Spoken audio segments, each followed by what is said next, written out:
Welcome to episode 2 of Sabbath Insight. Of course, this episode is entitled Biblical Preparedness, and we are sisters from the House of Yuya, which is spearheaded by Chief Yuya. We want to give thanks to the Most High for this opportunity to come and to be able to speak and share some of our wisdom. We also want to give thanks to Chief Yuya, who has given us this platform to be able to speak and share some of the wisdom and some of the light that he has poured into us. So with that being said, if you didn't get a chance to check out our last episode, be sure to check that out. That episode was entitled Our Father. And if you also get a chance, join in on the Forgiveness Challenge. So now, with all of that being said, let's get started on this episode. So, Ima, what was something that stood out to you in Chief's breakdown on biblical preparedness? Absolutely. One of the first things that stood out was holding on to resentment, because it kind of tied to forgiveness for me. So I was like, okay, this kind of, ties into forgiveness a little bit, like how, because it's talking about biblical preparedness, but it's our mental preparedness. That's how I looked at it as well. Like, if you're holding on to like resentment, like you can't really be prepared for what's to come because she spoke about your reactions, like looking at how you react to certain things, and depending on how you react, that may mess up certain things if you're emotional. And so I was like, that's the first thing. Yeah, no, that's a good point. I remember when he said like emotion and logic can't exist together at the same time. And oh man, I just think about so many times where, I've been emotional or I've seen other people respond and react in an emotional way. And sometimes it's like, it's not even all of that. Like you're kind of missing everything because you're just overreacting or maybe just, freaking out or getting upset or finding offense where there is no offense. I've seen that happen in the workplace. I've seen it happen, in family dynamics. And man, it's just like, it's just not good. And so going back to that point on resentment, I remember Chief sharing like sometimes we bring a certain coloration into a room that need not be there because maybe we're holding on to something.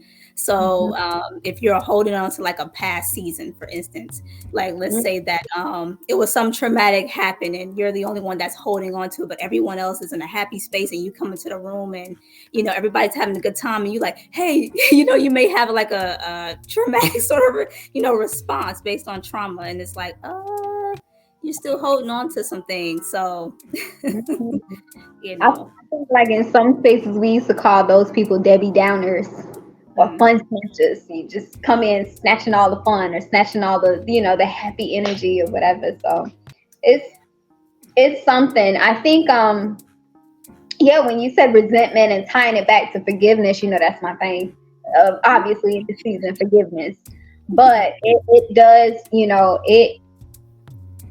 I've seen a lot of people just, I would say, get sick because of holding on to resentment and holding on to the things of unforgiveness and, just not being able to be present in what's happening now as life is continuing to move forward. It's like, man, you can't even receive what's ahead of you. You're not even prepared for what's coming down the line, what the Most High has promised you.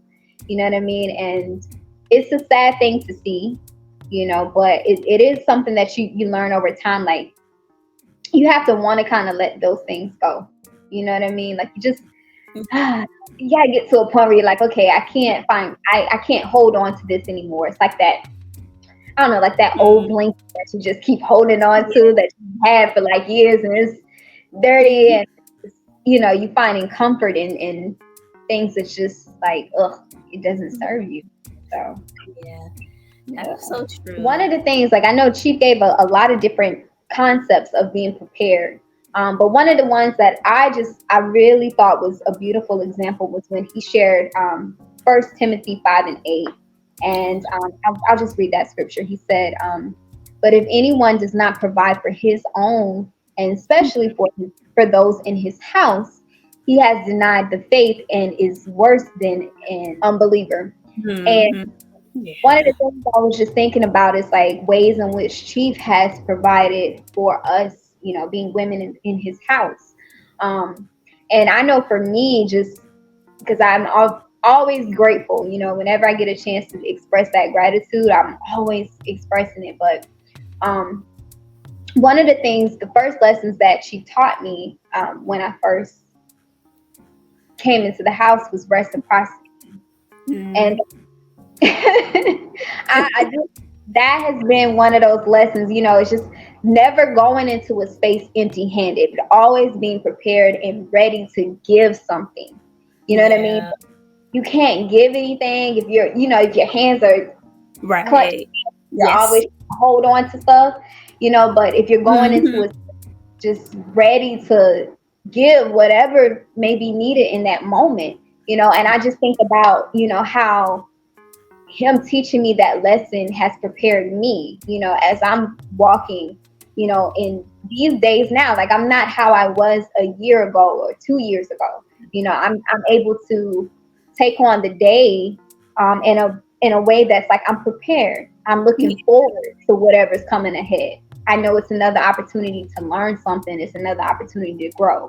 So when I think about, that concept that he shared, preparing your household and giving wisdom, pouring knowledge into your wisdom, your earth. We are the earth. If you know the supreme mathematics, you have your knowledge being one, your wisdom being the earth, and 3, of course, understanding being the child, or the stars. But I just think about that. It's like, man, to have someone who's pouring that into you and teaching you, what more could you ask for? Yeah, it's a gift. It's definitely a gift and a blessing.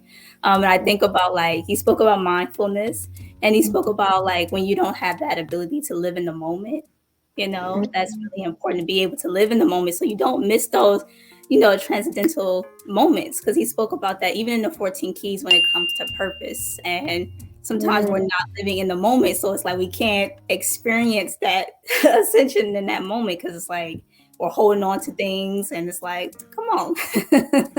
You got things to do. You got to move with purpose in life. It's, oh man, so many beautiful examples, so many just so many things to pull from. And you mentioned the 14 keys, so if anybody's never heard of 14 keys, visit the website, I Knew Global Life Ministry, where you can find a lot of the books that we pull from, that we foundate ourselves on. 14 keys is one of those. It's 14 principles that I think you'll find very useful and very helpful, so you can grasp that divine power, unity, and harmony, order, balance, order, all of that, creativity. We can take a brief intermission and just pause.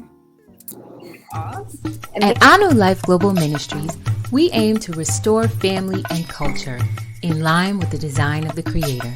Your contributions help support our various programs and ministries, from spiritual retreats, community outreach, literary publishing, supplies for our work in Ghana, and much more. Visit our website and donate today at www.anulifeglobal.org/give. You can make a healthy impact too. Right. Welcome back. So, jumping back in, there was another concept that Chief shared, and of course, he foundated it on Ecclesiastes 11:8, and I'll just read that briefly. But if a man live many years and rejoice in them all, yet let him remember the days of darkness, for they shall be many. All that cometh is vanity. And I thought that was a pretty deep scripture to reference. Just the idea of vanity and pride, and just those things just waiting for you at any moment. And I know for me, I've struggled with that. I've had moments in my I would say when I was in college, that was a really big thing. Like, sometimes people will push you to vanity. They'll just kind of feed you that bait and lure you in, where you start to kind of feel yourself, you know what I mean? And you just, it happens. But another thing I thought about was when he talked about eating the seeds of truth and being able to infuse yourself with light and not things that are going to keep you in the dark. And one of the things that I just think about is like how when you're in certain spaces, I don't know, like work environments. I know for me, in my work environment, it's pretty dark. You have a lot of people who are just, they're just against order, against the natural laws of the universe. Like they're just not with it. And so being in spaces like that, it's like you have to meditate on things that are of the light, things that are the law that the Most High has given us, just so that it can keep you from going into the dark, because you might find yourself agreeing with some of the stuff they're saying. Like, yeah. Yeah, that kind of goes into like what she was saying, like not staying in that fantasy world and living in reality. And when you live in reality, you're able to spot like evil from a mile away. So you can spot somebody that's living in a lie, pretty much. And so I think being able to have that discernment helps us be prepared too.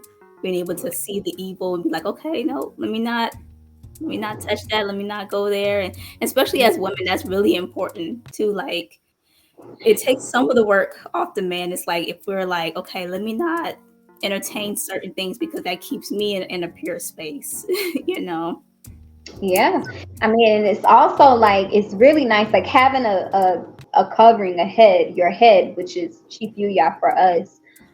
He's able to spot things that are, coming. He's able to he can see way down the line. Like my father used to say that I can see things way down the line before you could even think.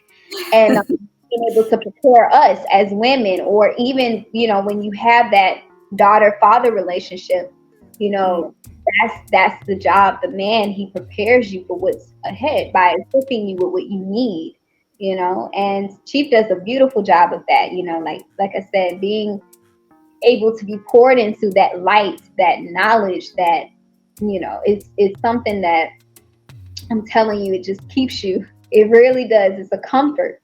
It does.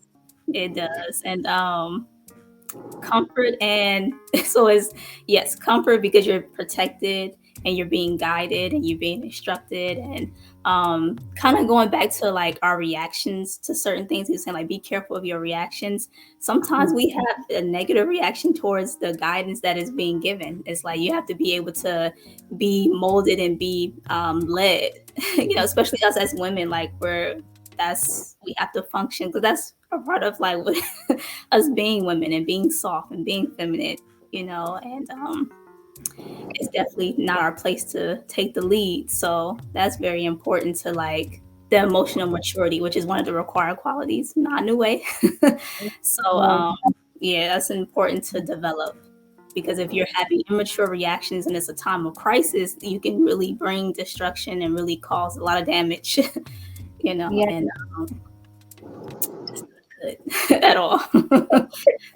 When you talked about that, you made me think of, I know you always like to say it, but being a diamond in the rough, being able to shape and mold. So a lot of times women can be resistant to that, that pressure that's put on you, to be shaped and mold.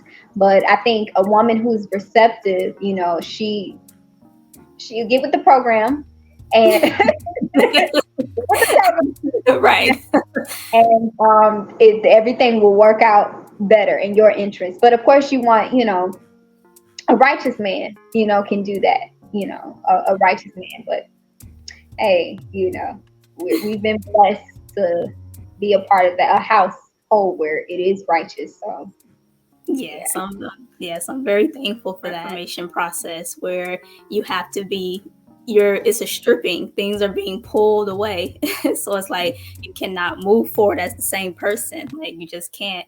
And I just think about people like that have that fantasy idea, like, okay, I'm gonna go into this relationship and you just accept me for who I am. And she spoke about that, like, no, you just accept the person for who they is. Like, no, like we are expected to evolve and to grow. Like that's just a part of like life, So it's like even that thought is insane to say that, like, oh, this person doesn't appreciate me for who I am. It's like, well, I mean, then yeah, that's that. yeah.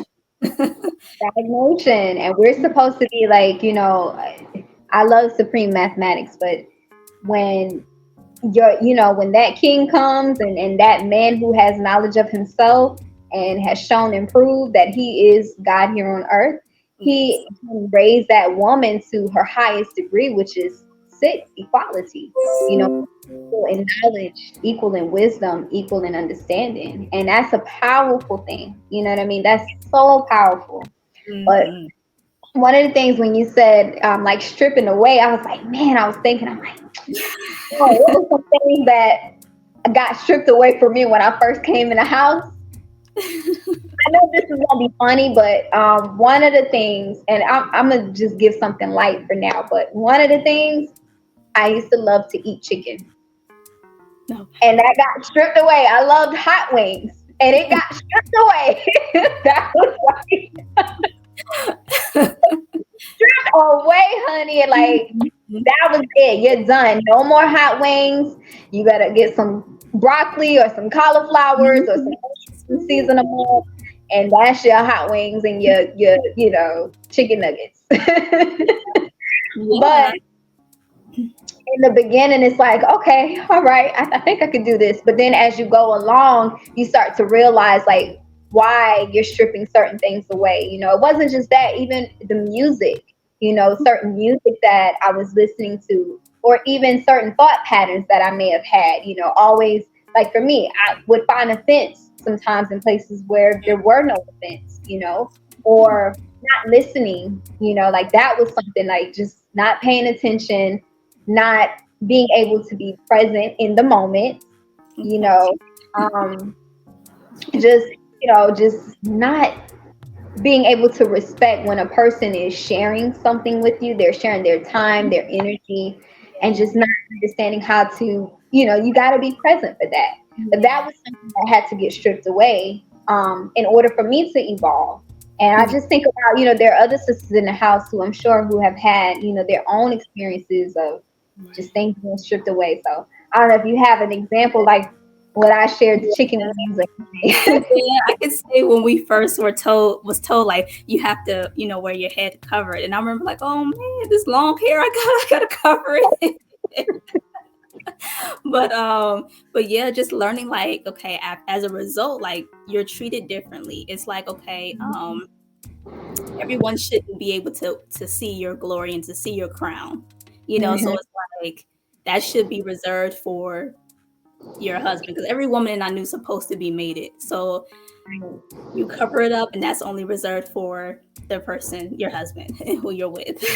So I think just taking back that power, if you will, because it's like we've been on display for so long, and it's like putting our crown back on. It's like, no, let me. This is sacred. So, you think of Chief Song Galayo. Yeah, I love that song. Yeah. Another plug. And you can listen to that on Spotify. So I was just thinking of another example of stripping, like even with this year, like we've been charged to just listen to holy music, and I loved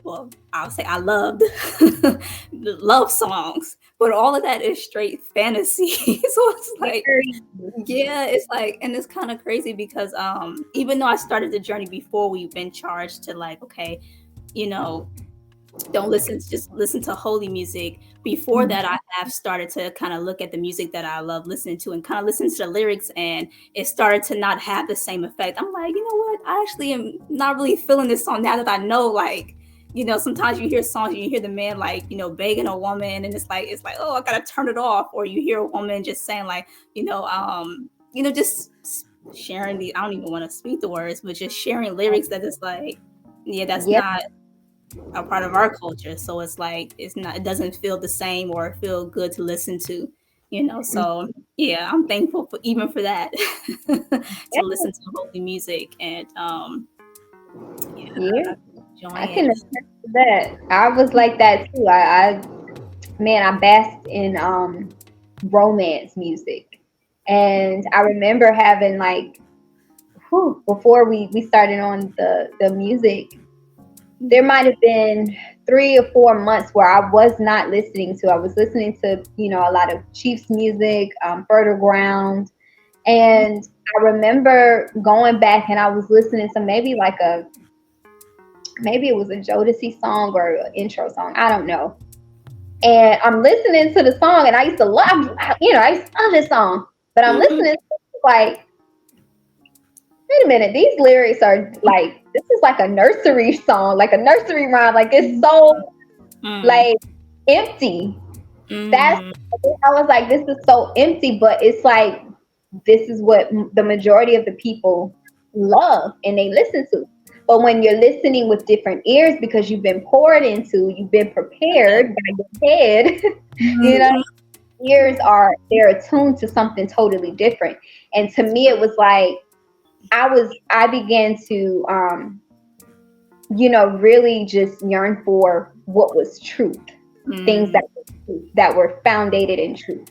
And I felt like, when you do live in that la la land, because I was like that, you live in la la land, you have no idea what's going on around you, the reality of what's happening. So, and that music can keep you in that space. You'll be around here thinking that a man is supposed to worship the ground you walk on. You'll be over here thinking, you could be this independent woman walking out here and, do whatever you want to do, and you're not going to get there's no consequences, you know what I mean? But part of being prepared is you got to know the truth of what it really is. So righteous man is not going to want to, protect that. Put that out there. It's like your mind is not right. So you're not fertile. How can he plant his seed, whether it's a seed of thought? How can he plant that in you if you're not fertile, you're not receptive to it, so it's just like we talk about like being like programmed and stuff, like, but it's like, what does that really mean? It's like you have a lot of thoughts in your head, and that's why it's important, like when we read the Anu Way, I'm gonna just say it.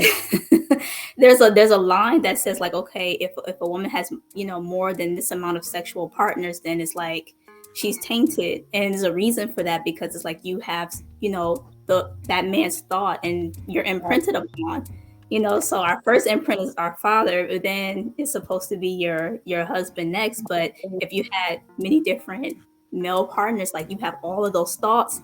And so like you're not receptive, you're not fertile enough to receive new light, to receive new thought, because that man is going to be fighting against all the thoughts that you were already given in the past. So it's like, and it's just like it's just I think that many have lost touch with like the importance of like a woman's mind being right, and it only can be right with the pouring of a righteous man pouring light and her being able to receive it and grow from it. So absolutely, I think ties into biblical preparedness. So very much so. Well, I know we're kind of getting close to the end, but I always like to just encourage our viewers to join in on the conversation, and just share some of the seeds that you are taking away from these Sabbath insights, or even the Sabbath bills that you're watching from Chief Yuya in the House of Yuya. Share your takeaways in the comment section. We would love to hear them. We'd love to read them. Actually, on some of the insights, it would be nice to be able to, maybe read 1 or 2 and just build on that.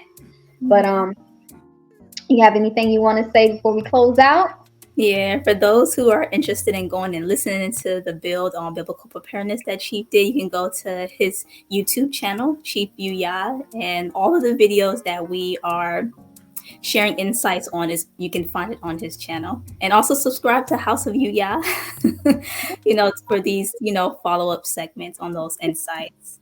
Subscribe and follow us on social media at House of Yuya. On TikTok is the House of Yuya. So follow us, stay in tuned. Again, like you can always share your thoughts in the comment sections, even on social media, in those comment sections as well. So if you're interested in joining ANU, go to anulifeglobal.org and sign. Someone will choose to sponsor you. It is a process. So we do filter, but you can also download the ANU Way as well on our website, anulifeglobal.org. And you can start reading some of our teachings and our doctrine and what we follow and what we live by. So check that out. And the next segment that we're going to be doing, or the next insight that we're going to be sharing, is going to be on the segment, The Eye. So that's a really good one. I'm excited about that one. Eye in the body. I got my eyes on you. Nah. My eyes on you, better be following us. Right. Thanks for everyone who has tuned in and watched, and we will see you on the next build. Right. Peace, everyone. Peace. Enjoying all of our builds so far? Well, you can hear more at House of Yuya YouTube channel. Stay tuned for episode 3, The Eye. Be sure to like, share, and subscribe all platforms House of Yuya.